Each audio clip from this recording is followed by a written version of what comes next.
I'm Edward Wiley, and here's the latest from the THV Information Center. With the smoke cleared, firefighters found the victim fatally burned upstairs. Investigators say the man may have tried to escape, but fell on the couch on his way out.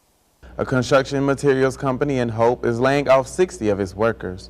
Well, in the past few weeks, neighbors say signs like this have been popping up throughout the neighborhood. Roofers are coming in, knocking on doors, leaving flyers, in hopes to get homeowners to sign a contract to seal the deal. A woman charged with first-degree murder for the slaying of her boyfriend pleads not guilty. The 42 Air National Guardsmen who were honored at the Hometown Hero Salute ceremony were just a small fraction of the 300 airmen who have been deployed since 9/11. Only a few short hours after William James's body was found, neighbors like Marlisha Jordan came to see where their friend spent his last few hours. You know, I started crying the minute I walked up here and seen that, because I just went to thinking about how he might have died in there. The Little Rock Fire Department was called to James's home after neighbors reported seeing flames and smoke coming from the home.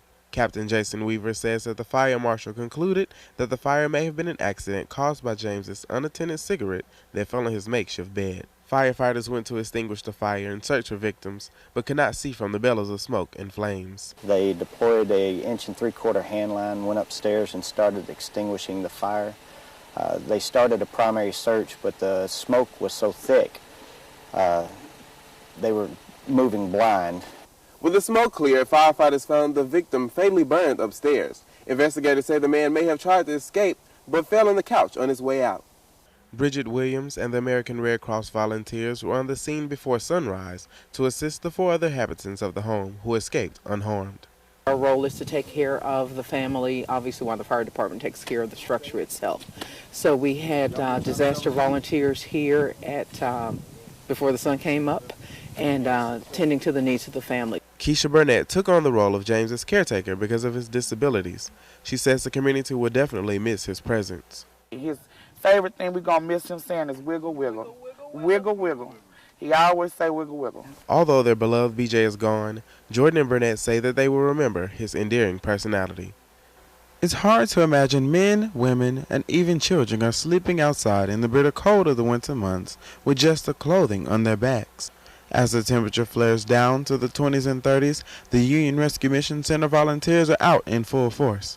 Justin Mendez is the director of the Men's Ministry for the Homeless Work Program. Operation Rescue is an outreach ministry of the Union Rescue Mission Dorcas House.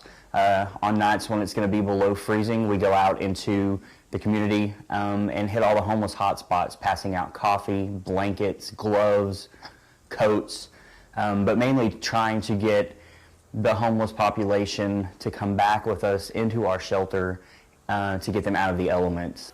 He says Operation Rescue is a way to get involved and build relationships with the homeless, but also a teaching tool for the men currently in the rehab program. You know, it gives them a chance to see that if they don't get their lives together, that this could possibly end up being their lifestyle for the rest of their lives. As soon as we parked the Operation Rescue van, the back streets are filled with the people in need of warmth. Some were only wearing t-shirts and others were asking to get in the van with us. However, no questions are asked, but every thank you gives these volunteers a reason to keep bracing the elements to ensure warmth for the people in need. I'm Edward Wiley, and here's the latest from the THV Information Center. We're learning more about the deadly discovery of 2 bodies found in a burning pickup truck Saturday. Pulaski County authorities believe one of the victims was a toddler between 1 and 5 years old. They're waiting on dental records to confirm the identities of the child and of the victim, believed to be a man. The vehicle was found Saturday after workers at the Granite Mountain Quarry called 911. They reported seeing smoke coming from Wilburn Road in Sweet Home. A manhunt ends peaceful Sunday afternoon in Hempstead County. Deputies say 43-year-old Danny King shot his brother John King after searching for the suspect for nearly 12 hours. We're told he showed up at the sheriff's department and was taken into custody. There's no word on his brother's condition. 45 children's Christmas wishes came true thanks to some North Little Rock police officers. Each armed with a $200 gift certificate, the kids took over the Walmart in North Little Rock for the annual Shop with a Cop program. The officers helped them select gifts for family members as well as themselves. Next week, the officers will do all of this all over again with another 45 kids. For the latest news, stay with today's THV and today'sTHV.com.